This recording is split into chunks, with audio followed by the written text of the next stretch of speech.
what is going on? My friends who are two female travellers in a foreign country are trapped in this supermarket with this guy.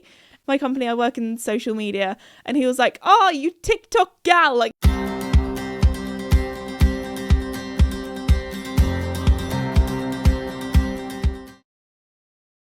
Hello everybody, and welcome back to my podcast, Esme's Country Life. In today's episode, I'm going to be updating you all on my trip to Germany to the horse show, Aachen. Lots of interesting stories about my trip across there.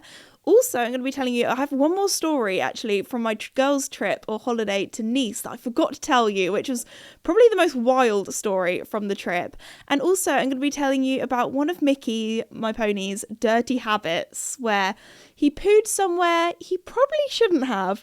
But before we begin, I just want to say a huge thank you to the sponsor of the podcast, Red Post. Red Post is an equestrian and country store based in the UK, and they also ship all over the world. A lot of you guys know I had my meet and greet there a few weeks back, and just something I wanted to say, because they told me this and it just made my heart like warm. It was just so lovely. They said that day they had the most lovely customers. Like, everyone was in such good spirits, everyone was so kind and friendly and patient, and just, I don't know, I just wanted to say that, because they were just saying how, you know, the This Esme crowd, it was a lovely group of lovely, nice people. So I just wanted to say thank you for being so lovely. And also, from Red Post, one of my favourite things that I actually wore the other day is the new melon collection. I actually wore it at Hampton Court, which is something that I could probably also tell about. I've got lots of things to talk to you about in today's episode. But anyway, thank you so much to Red Post for very kindly sponsoring today's video. But anyway, let's get podcast. Oh my gosh, my brain is everywhere. I was going to say I've got jet lag, but it's not really jet lag. It is, I have just been away working and haven't had much sleep lag. I mean, technically in Germany it is 1 hour ahead compared to the UK, but that doesn't really count. Although they do say that there are more like accidents and things of people more unwell when in the UK we do. Oh, sorry, my little. If you're watching this on the video mode, I have. I'm currently wearing a zip up hoodie, and it has really long, like, I was going to say dangly bits. That's definitely not the right word for it. Little strings for the hood where you can make the hood tighter. They're very long. They're longer actually than the hoodie. So there we go. I was just kind of flailing them around everywhere. Sorry, that was really off topic. You guys know me with the podcast. I jump around a lot. Anyway, what was I even talking about? Germany. And oh yeah, when we change the clocks, depending on if it's British summertime or Greenwich Mean Time, apparently, yeah, there's a little fun fact for you. Apparently there are more like accidents and things that happen on that day because people have 1 hour less sleep. So sleep is very important. Make sure you have enough sleep.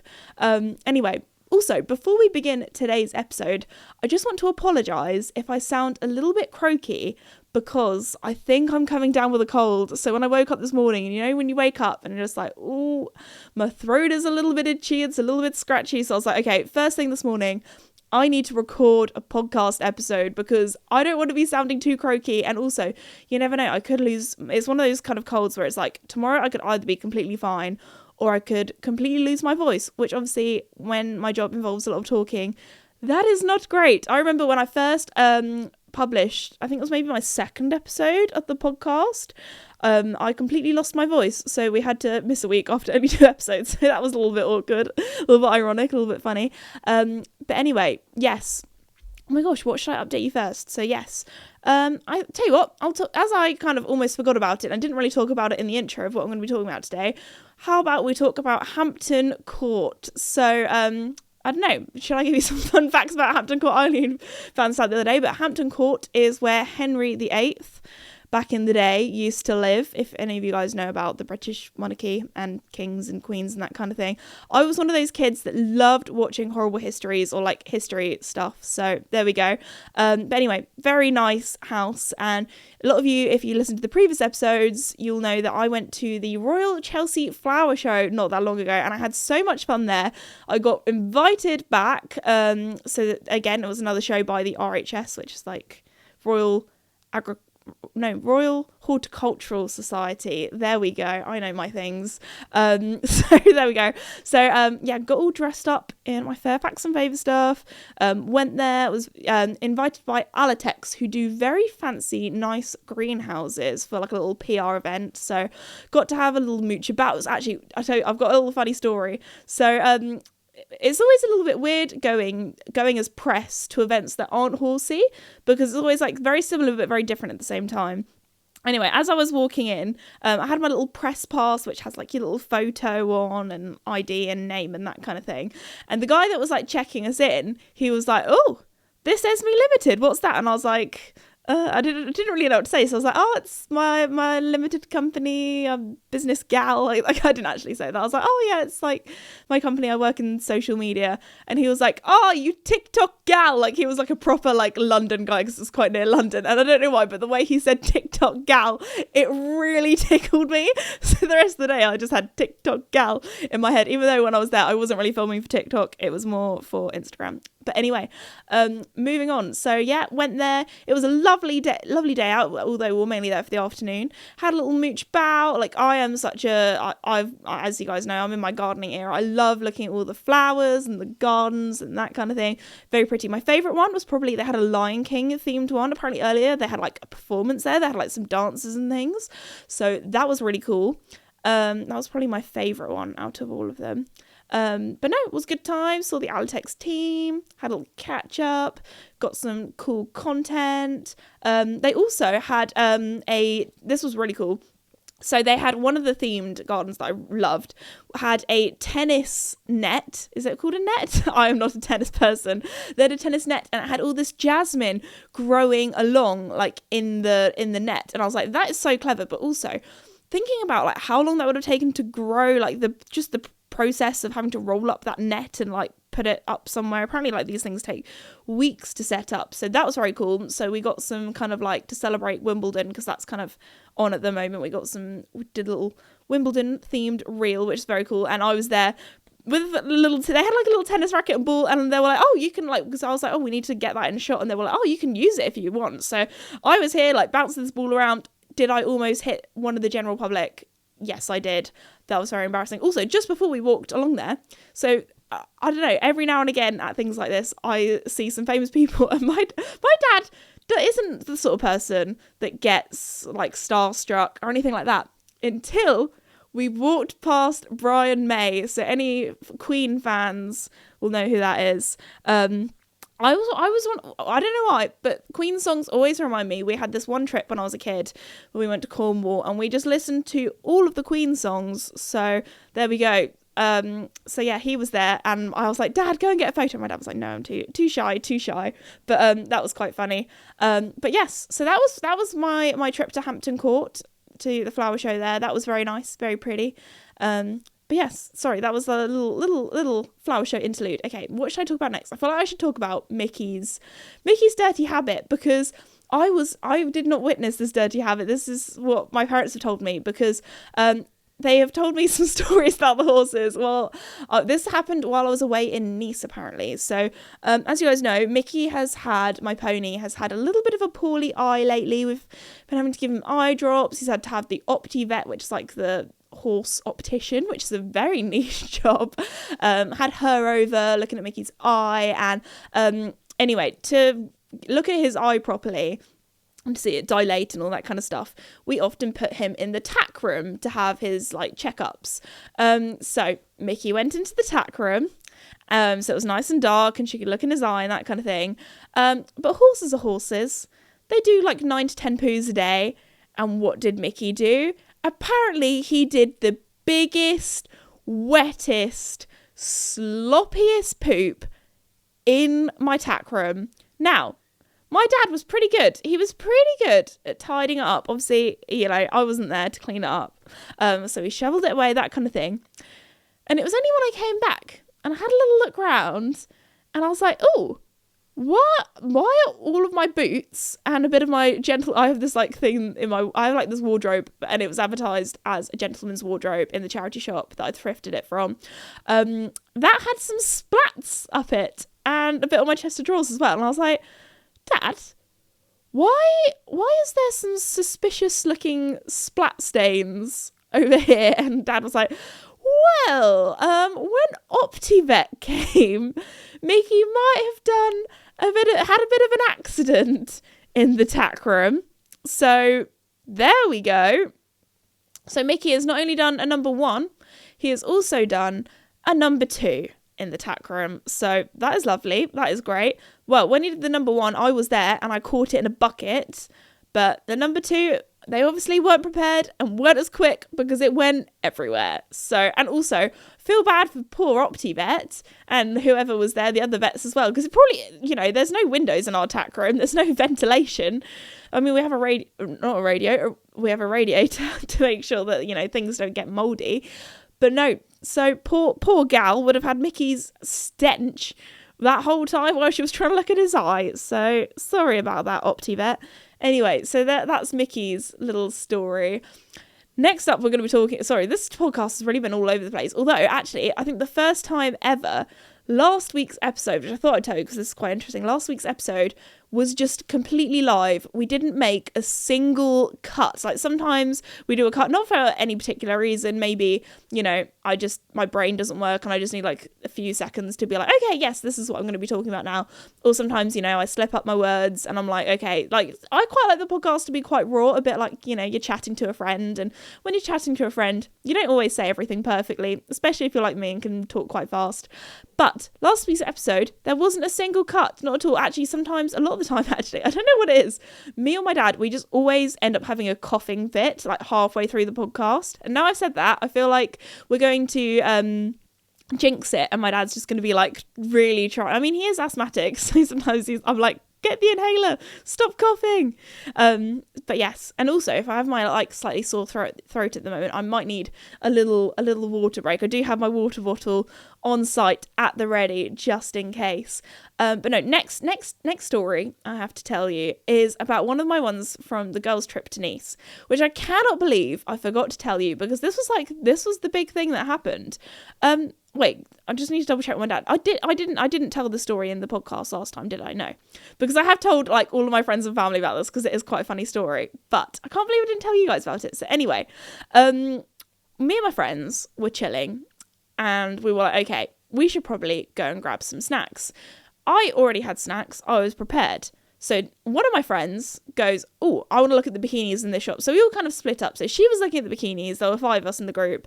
2 of my friends went into the sort of supermarket to go and get some snacks. And then me and my other friend, Lucy, we were just chilling. We were just standing outside, minding our own business, eating our snacks. And we was kind of like, standing outside while we were waiting for our friends. And the guy that was working at the till, which is right by the front door, was like crossing his arms, like in an X kind of sign, being like, no, we closing. And I was like, okay, no worries, we're just chilling out here. We don't want to come in.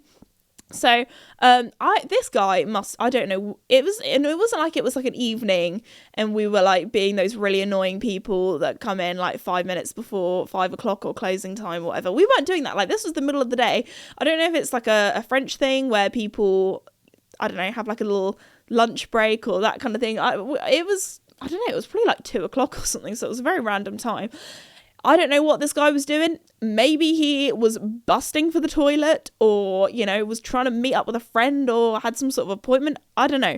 But he was he was like, everybody out. So he was like, nobody in. So anyway, he decides to, there's like kind of metal, almost like garage door type things that they have at shops that go down. That starts to go down. And I just thought, oh, maybe he's, shutting it halfway so it looks kind of shut so nobody goes in. Fine. So me and my friend were eating our snacks and we see the door go down. And then we start looking at each other and we're like, oh, our friends are in that shop and the door is still going down.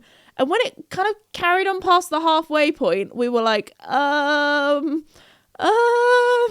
so Indiana Jones style, I stick my head through this small gap that is getting smaller and smaller as this garage door kind of thing goes down. And I start to freak out because I go, my friends are in there. And then I tried to say it in French and I was like, mes copains. I was like, I don't even know if that's like French, But anyway, I tried my best. And the door just shut, almost chopped my head off. And I was like, oh, okay. Number one, I almost got decapitated. And number two, I was like, what is going on? My friends who were two female travellers in a foreign country are trapped in this supermarket with this guy. And we were like freaking out. We were like knocking on the door, being like, our friends are in there. And we quickly were like, oh my gosh, are they being like stolen? Are they being kidnapped? Like, what is going on? So we ring them up and we're like, you do know you've been locked in? And they're like, have we? And they were super chill about it. They're like, we're just looking at the shampoos. Like, one of my friends forgot to bring a shampoo. And they're like, yeah, we're just seeing which one is the best. And we were like, dudes, get out of there. Like, you're going to be locked in. Like, this guy he's in a hurry. Like, I don't know if he needs to run and sit on the toilet or something, but whatever he's doing, he was desperate. And they're like, we'll just like peruse the snack. I was like, guys, you need to escape. You need to get out of there. So we were freaking out. One of my friends was just down the corridor, picking up a bikini. And when she came over, she was like, where are the other two? And we were like, they're locked in. So maybe like 5 minutes later, me and my friend, we're starting to panic a little bit. We're like, what is going on? Anyway, the door does lift up and there were other customers in there as well. And I do have I do have a video of my friend kind of poking her head out as she leaves. And we were like, oh my gosh, we thought you were trapped. So one of my friends, Lucy, she has the best private Instagram, which is basically just a video photo diary of all of the adventures that we get onto. So of course she was filming it all for the private story, and we were having a great old time. But no, my friends did get out in the end, and there were a few times where I was like, do we need to ring the French police to be like, my friends are being kidnapped? But no, it was all good, and I hope the guy got to wherever he needed to go at whatever time and managed to shut the shop on time, because he was in a rush.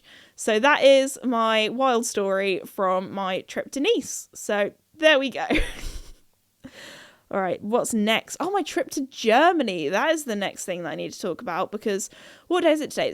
I'm recording this on a Tuesday and we got back on Monday morning, Sunday evening, Monday morning, either way. So yes, let's start off with the time that we woke up at to get to Germany. So when my dad first texted me, oh yeah, I'll be picking you up at 2:45, I thought he was having a laugh. I thought he was joking. He was not joking. So I went to Germany with my friend Pip, who I invited along with me, who was very helpful. She helped us like carry the camera equipment. She took some photos as well and helped, I don't know. She was definitely the morale of the trip. We had a lot of laughs. We had a lot of fun times. But yes, so I was like, I'm really sorry. We're going to have to wake up very early. She was like, that's fine. That's all good. So in the car that we took, we were like, it's fine, we'll make it business class for you, we'll we had a little snack bar. Actually, to be fair, Pip brought all the snacks, but we had like water and a blanket and a pillow, so we could just get into the car and fall asleep. Which to some of the people that we told, oh yeah, we're driving to Germany, were like, what on earth, why would you drive? But we're South Coast, so actually driving it's not that difficult. Every year we've driven, and it does mean that we can fit all of the, things that we want to. So all of the camera gear, it's easy to just chuck in the boot. It's also sometimes easier because when you think about it, when you go to an airport, you have to drive to the airport, you have to get there like 3 hours beforehand, and then the plane is always delayed, and you have to like get all your suit. You can only bring so much unless you want to bring like a big old bag, and then you have to check in, and that's more expensive, and just the hassle of it. And then you have to get on the plane and be on the plane and then land and then pick up your luggage, and then depending where you are, either get some sort of public transport like a train, or then you have to get a taxi and then get to where you need to go. So we were like, let's just car it. So we drove, which does sound. Oh, I met some friends while I was at Aachen as well. Some new content creator friends, which I'll be telling you about later. But Anyway, I met Evan. Some of you guys might know him as Evan Grooms. He is from California, so he and he hadn't really been to Europe much. So I was like, oh yeah, we drove from England, and he was like, what? Isn't that like, there's a bit of sea in between? I was like, oh yeah, we just went in the underwater tunnel. He was like, underwater tunnel? I was like, yeah. I feel like everybody, when they first hear of the channel, maybe it was just me as a kid, but when I first was like, oh yeah, we're going on this underwater tunnel between England and France, I thought it was going to be like in Mario Kart on that one level on the Wii where it's like I think it's the Cooper Cave or that kind of thing, where it's like a pipe and you get to see all the fishes, and I thought it was going to be glass. I thought it was going to be like a bit like, an aquarium where they have those like glass things that you can go through. It's not. It's just a tunnel. You can't see outside. It's just darkness. So yeah, we went on the Channel Tunnel, or we call it the Channel, for short. So we channeled our way there, and then we drove through France. It's actually mental when you think about it. You drive through so many different countries. Basically, we were in 4 different countries within like an hour or two, and like all of the, well, I'd say not all of them, but 3 of them speak different languages, because in Belgium they speak a lot of French. Oh, I touched the microphone, I'm sorry. In Belgium they speak a lot of French. So so we went from England to France to Belgium to the Netherlands, where obviously they speak Dutch, and then we went to Germany, where they speak German. So there we go. We went through lots of different countries, which was wild. We were like ticking them off. But also what's really kind of weird is that sometimes you don't even realise that you're in a new country. So when we were in Belgium, Pip kept thinking we were still in France. I was like, no, we're in Belgium now. And we were like, oh, okay. And then every time we go to Aachen, we go to this one in Belgium. We stop off halfway.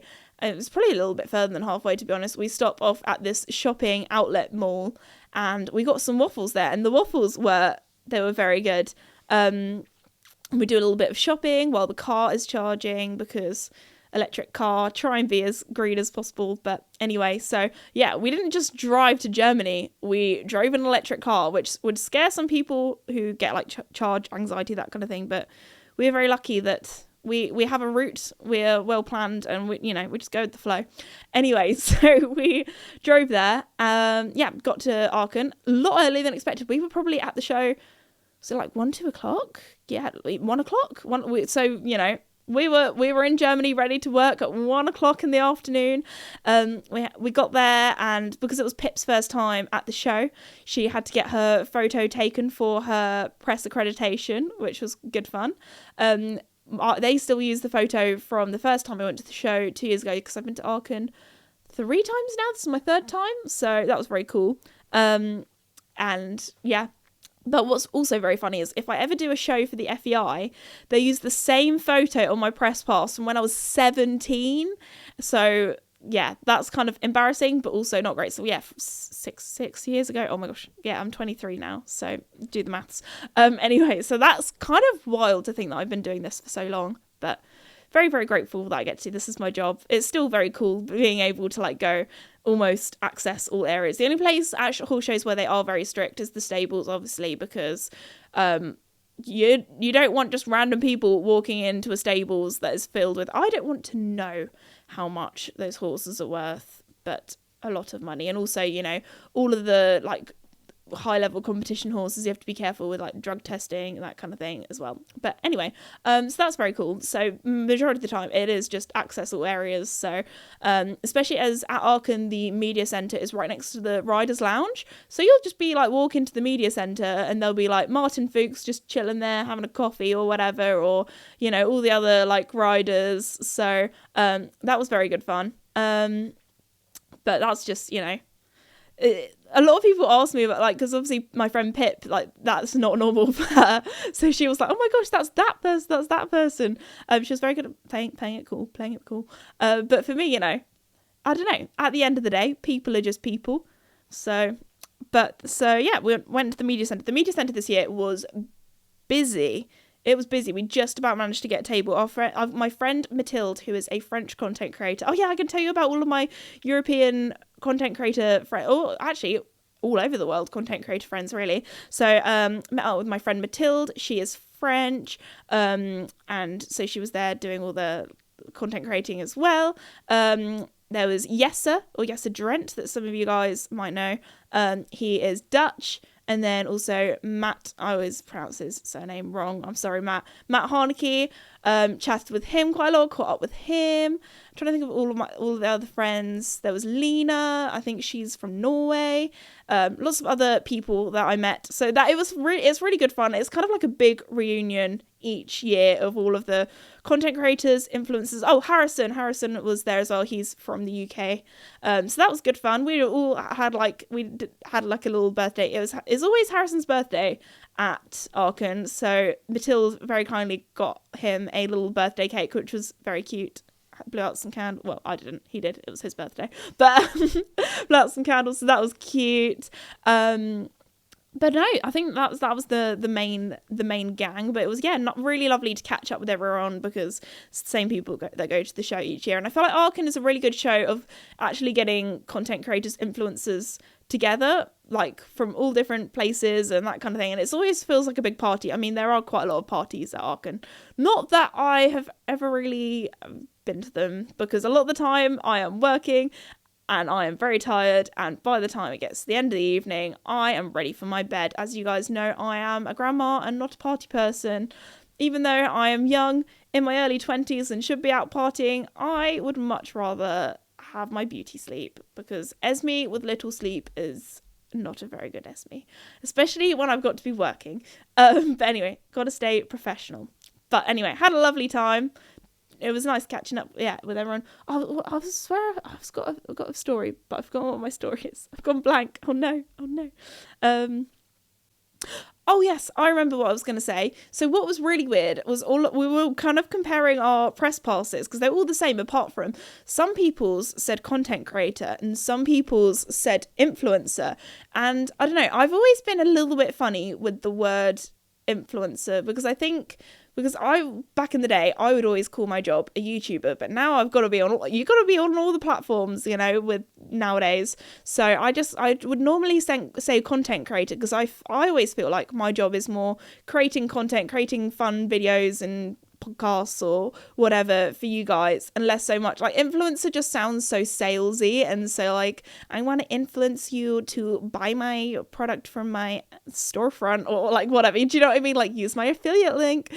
But I was talking to my friend about this, and she was saying, well, actually I think influencer sounds better than content creator. And I was like, what? I was like, I want to hear about this. And she was saying, because she was like, no, Esme, I would call you an influencer rather than a content creator. Because she was like, look at all the stuff. She was like, girl, look at all the people that have like started horse riding because of you, and you've been like a positive influence for all these people, or the charity work that you do. And I was like, oh, actually, she might have changed my mind actually on the word influencer, because I don't know. She just put it in a really nice light, and I was like, you know what? I've never really thought about it in that way. So there we go. Still don't know how I feel about it, but anyway, moving on. Yes, so obviously you guys have heard me talk about Aachen before, but it is the World Equestrian Festival. It is the biggest horse show I have ever been to, and I've been to some big places. Like, they have a whole stadium with grass, so it is massive, just for the show jumping. They just use it for the show. They don't use it for anything else over the year, just for Aachen. And then they also have a whole stadium for the dressage as well. They have loads of different arenas for driving. They do this thing called the driving marathon, which the best way, I'm not a driving person, I don't know much about it, so for all of my driving people out there, if I say the wrong terminology, I deeply apologise.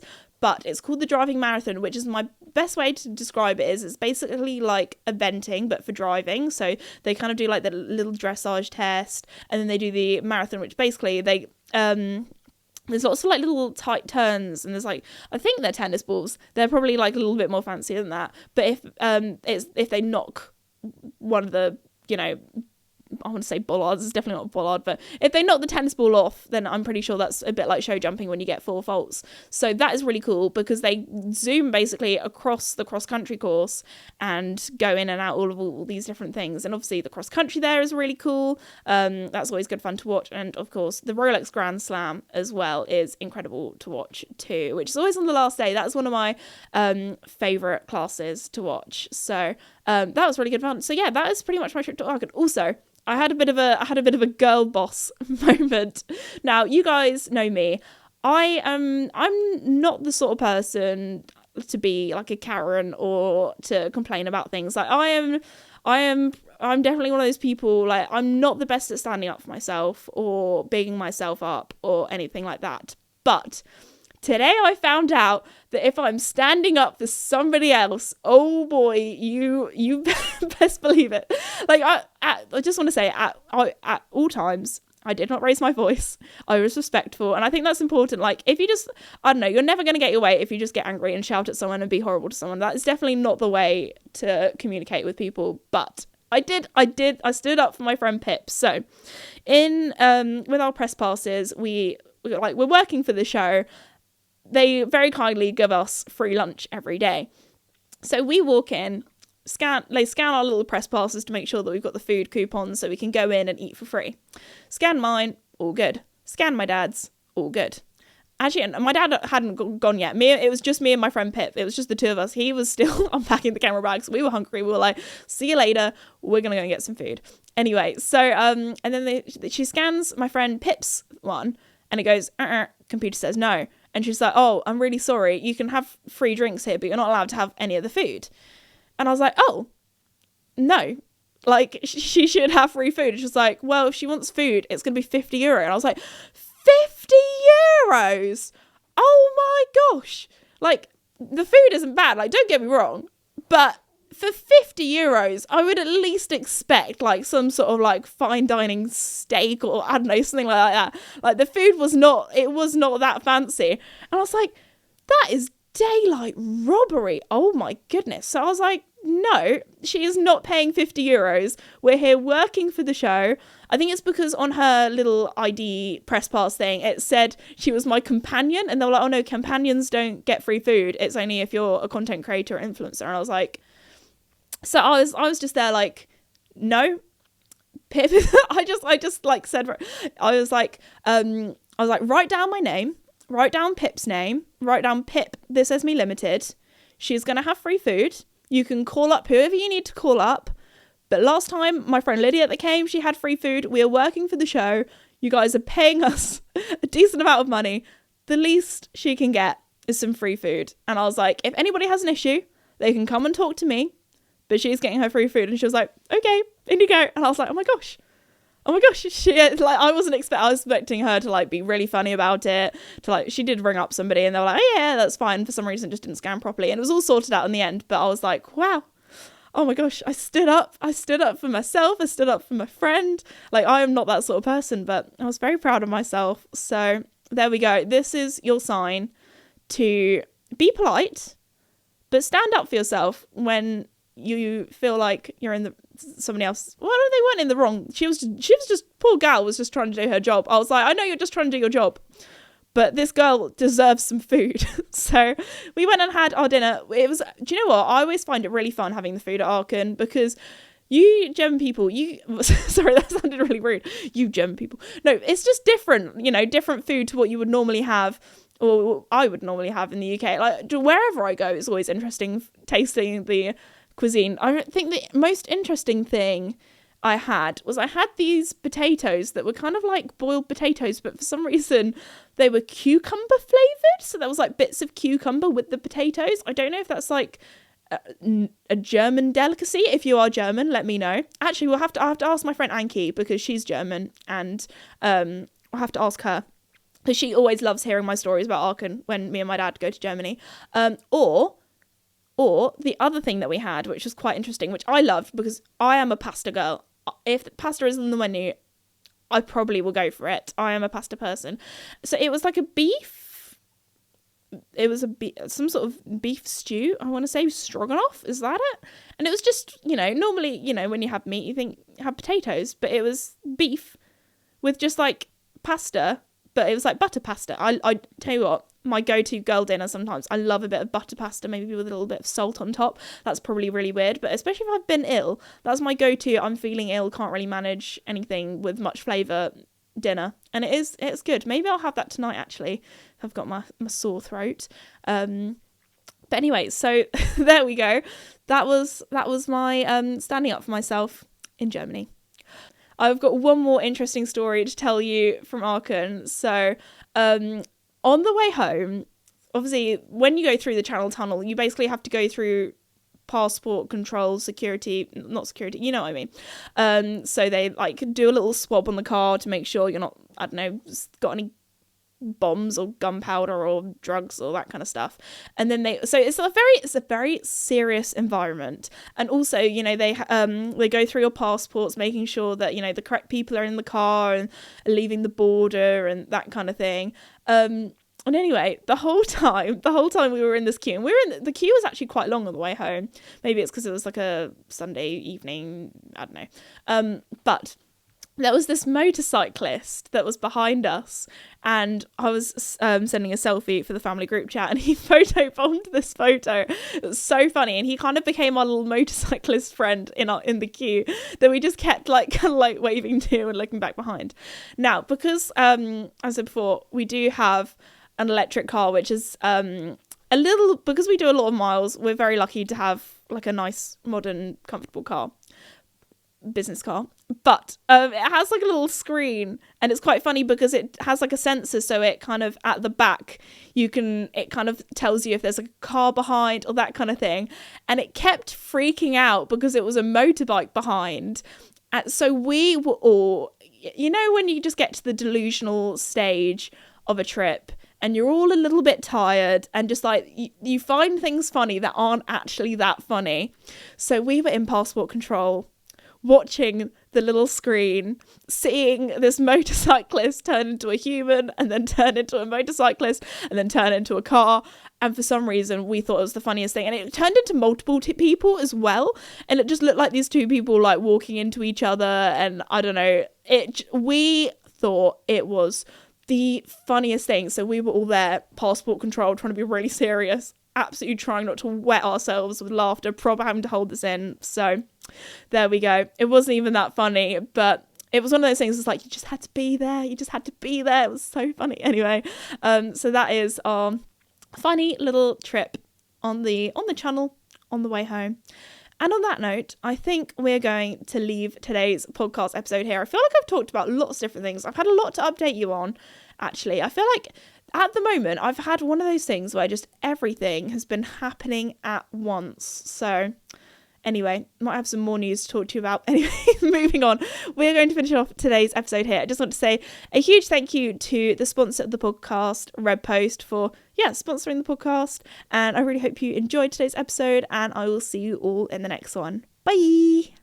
Hopefully I haven't been too croaky. I'm going to have my water now.